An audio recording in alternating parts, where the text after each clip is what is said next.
자, 네 번째로 가비지 컬렉션이라는 파트가 있는데요. 이 가비지 컬렉션은 여러분들 앞에서 계속 가비지 컬렉션 영역이라는 얘기는 많이 들어보셨죠? 이 가비지 컬렉션 영역이라는 것은 처음에 코드 앤 콘스탄트 영역, 두 번째 가비지 컬렉션 영역, 그리고 세 번째 런타임 스택 영역, 마지막 레지스트리 영역, 이렇게 나뉠 때 이 중간 영역을 얘기하는 건데요. 이 중간 영역에 가비지 컬렉터라는 놈이 작동을 합니다. 이 가비지 컬렉터는 JVM에 포함되어 있는 놈인데요. 이 놈이 작동하면서 무슨 역할을 해주냐면 C 언어 개발자들은 이것을 좀 쉽게 이해를 하실 수 있을 거예요. C++ 개발하신 분들은요. 이 C++을 개발하다 보면요. 어떠한 문제가 있냐면 여러분들께서 이제 메모리를 할당을 시키게 되면 이 메모리가 전부 다 이쪽에 참조를 해갖고 공간을 할당을 시키잖아요. 그렇게 할당시키다가 이제 쓰다가 더 이상 쓸 필요가 없는 것들은 지워줘야 되거든요. 그러다 보면 프로그래머가 일일이 생각을 해뒀다가 코딩하면서 더 이상 필요 없다 그러면 꼭 지워주는 작업을 했었어야 돼요. 그래야지만 메모리가 오버플로우 되는 현상을 막을 수가 있거든요. 근데 이제는 자바 프로그래머는 그러한 일을 하지 않아도 된다는 얘기입니다. 왜? 가비지 컬렉터라는 이놈이 대신 그 역할을 해주기 때문에. 이거 시험 시에는 이 가비지 컬렉터라는 이놈의 역할에 대해서 그리고 이놈이 어떻게 동작하는지 아주 상세하게 알아야 되는데요. 지금과 같이 우리가 프로그램하는 입장에서는 이 가비지 컬렉터가 동작한다. 그것이 무슨 역할을 한다. 라는 정도만 이해를 하고 계시면 큰 무리는 없다는 얘기입니다. 그래서 우리는 한번 프로그램적인 측면에서 한번 바라보자고요. 이것의 역할에 대해서 보자면 더 이상 참조받지 않는 영역을 그 가비지 컬렉션의 영역의 메모리를 삭제한다. 이것이 바로 가비지 컬렉션의 주된 역할입니다. 여기서 가장 중요한 단어가 더 이상 참조받지 않는 이 얘기가 가장 중요합니다. 그래서 그 얘기가 뭔지는 이제 잠시 후에 예제를 통해서 한번 같이 보도록 할 거고요. 그리고 뒤에 보면 어떤 공간이라도 해당 메모리를 참조하면 한 공간이라도 이곳을 참조하게 되면 그러면 삭제하지 않는다. 이게 가비지 컬렉션의 역할입니다. 자, 그러면 일단 한번 보도록 할게요. 도대체 저게 무슨 얘기일까? 라고 하면요. 여기에서 이쪽 7번 예제를 만들어갖고 한번 볼까요? 5번 예제를 빗대어서 설명을 해보도록 할게요. exam 언더바 07번 예제를 만들 거고요. 메인 메소드를 만들어 봅시다.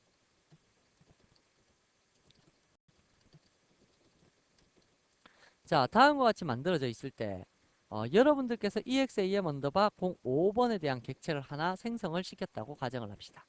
언더바 05 이렇게 생성을 시키게 되면 방금 전에 PPT에서 설명할 때처럼 이쪽에 지금 현재 EX라는 공간이 하나 딱 생겼고 이 EX에 대해서 지금 몇 개의 영역이 할당이 되었냐면 EX AM 언더바 05가 X, Y, A, B, C 5개의 공간이죠. 그래서 5개의 공간이 할당이 될 겁니다. 이렇게 하나, 둘, 셋, 넷, 5개 4바이트짜리 인티저 5개로 X, Y 다음에 A, B, C 요렇게 공간이 할당이 될 텐데요. 이 공간을 계속 이제 여기가 만약에 10억 번지였다 라고 하면 10억이라는 주소값을 얘가 기억을 하고 있을 거라고요.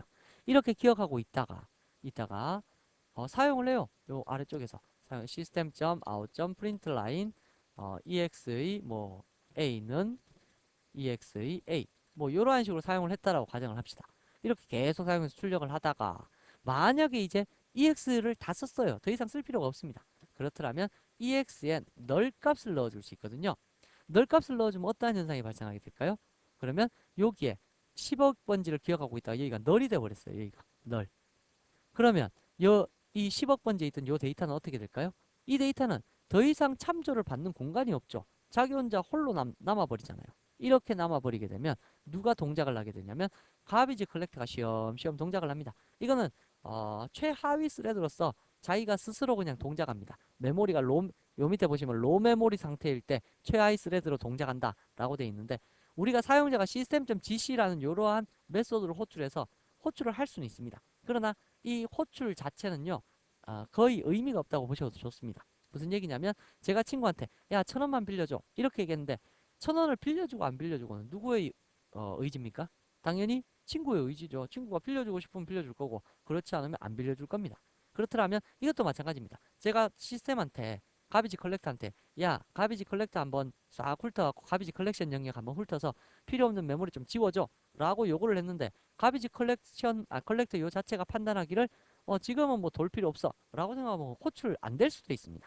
그래서 이건 반드시 호출된다 뭐 그러한 것은 아닙니다. 그러나 일반적으로 사용자가 호출을 요구했을 때 일단 메모리를 한번 보기는 봅니다. 보기는 보고 메모리가 아직까지 충분히 남아있고 뭐 아직 수행할 필요가 없다 라고 생각을 하게 되면 스스로 호출을 하지 않을 수도 있다 라는 건 알아두시고요. 만약에 호출이 된다면 얘는 어떠한 동작을 하게 되냐면 쥐 훑어가면서 만약 여기에 메모리가 잡혀있다 그러면 여기가 10억 번지다 그러면 10억 번지를 참조하는 곳이 이곳에 있는지 10억 번지를 참조하는 곳이 이곳에 있는지를 살펴봅니다. 근데 더 이상 10억 번지를 참조하는 곳이 이 양쪽에 없거나 혹은 이 가비지 컬렉션 흰 영역에도 마찬가지예요. 마찬가지로 10억 번지를 참조하고 있는 곳이 없다라면 얘를 체크 포인트로 체크를 딱 합니다. 체크를 딱 해서 야, 넌 없어질 대상 1호 이렇게 딱 선언을 해버리는 거죠. 없어질 대상 1호 이래 놓고 여러 개를 이렇게 체크해서 모아놔요. 모아놓다가 한꺼번에 싹 삭제를 시켜주는 그러한 역할을 해주는 것이 바로 가비지 컬렉터의 역할입니다. 그렇더라면 이러한 경우에는 지금 이렇게 널 값을 집어넣으면 가비지 컬렉터가 호출된다고 했었는데 다음과 같은 경우에는 호출이 될까요 안 될까요? EX1이라는 곳에는 EX를 집어넣었습니다.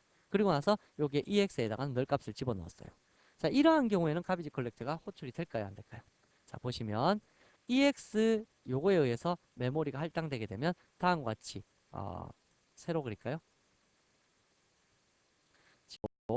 메모리를 이렇게 할당을 시켜보면 자, 여기에 4바이트 영역의 메모리로 EX라는 것이 이렇게 할당이 되었다고 칩시다. 자, 그렇게 했을 때 요 EX가 아까와 같이 공간을 이렇게 5개 하나 둘 셋 넷 5개 이렇게 할당을 가지고 있겠죠. 가지고 있는 요 10억 번지를 갖고 딱 있었는데 얘의 값을 어디에다가 지금 집어넣어 준 거예요? EXAM05로 EX1이라는 변수를 하나 더 만들었죠. 객체를요. 그래서 객체를 하나 더 만들어 갖고 EX1 여기에다가 집어넣었어요. 집어넣으면 뭐가 들어가게 된 거냐면 10억 번지라는 숫자가 들어가게 됩니다. 이 상태에서 누구를 없앴냐면 잘 보시면 EX를 널이라고 해서 줬죠. 그렇더라면 여기에서 EX가 널이 되어 버렸습니다. 널이 되고 이제 가비지 컬렉션이 호출된다고 치자고요. 그러면 쫙 훑어보면서 10억의 메모리가 있네. 그러면 얘를 참조하는 곳이 이곳에 있는지 얘를 참조하는 곳이 이곳에 있는지 딱 찾아보니까 얘는 참조하고 있지 않지만 얘는 참조하고 있죠. 이렇게 참조하고 있으면 너는 계속 쓰이고 있구나 하고 지나가 버립니다.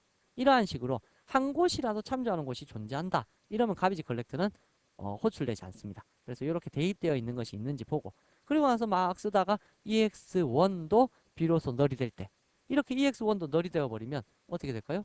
더 이상 참조되는 곳이 전혀 없죠. 아무 곳에도 없죠. 이러면 가비지 컬렉터 호출하다가 수행되다가 이 부분 너 가비지 컬렉터 될 대상 1호 이런 식으로 딱 체크를 합니다. 그리고 나서는 나중에 모았다가 한꺼번에 싹 삭제를 시켜버리는 그러한 좋은 역할을 해줍니다. 그래서 우리 프로그래머 입장에서 뭐 프로그램 짜다가 뭐 문제될 만한 건 없지만 반드시 가비지 컬렉터의 대상이 되려면 계획액체를 참조하는 메모리만 만들지 않으면 됩니다. 사용자가 일일이 걔를 삭제해 줄 필요까지는 없다는 얘기입니다. 그래서 다른 언어 사용자들은 이러한 그 기능을 보고 참 부러워하죠. 근데 자바는 자동적으로 이러한 기능들이 제공이 되고 있기 때문에 그러한 부분들에 있어서만큼은 자바가 아주 유리할 것이다 라는 걸로 기본적으로 이 정도만 가비지 컬렉션은 이해하고 계시면 될 겁니다. 그래서 system.gc라든지 아니면 로 메모리 상태에서 로 메모리 상태라는 것은 메모리가 꽉 차서 더 이상 쓸 메모리가 없을 경우 그때 자동적으로 얘가 가비지 컬렉터가 호출됩니다. 그때 최하위 스레드 이건 스레드를 좀 배워보셔야 아실 거고요.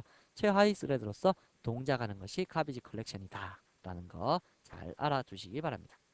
자, 그러면 이번 라운드에서 여러분들께서 성적 처리 예제를 한번 클래스로 만들어 보는 거 요거 한번 여러분들 직접 한번 작성을 해 보시고요.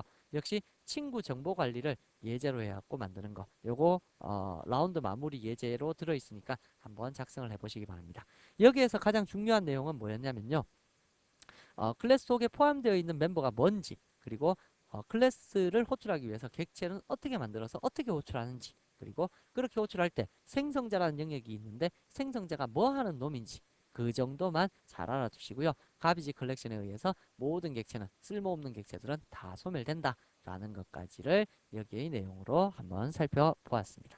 자, 그러면 다음 라운드 10에서는 필드와 메소드에 대한 이제 실질적인 자바의 클래스에 대해서 살펴보도록 하겠습니다. 수고하셨습니다.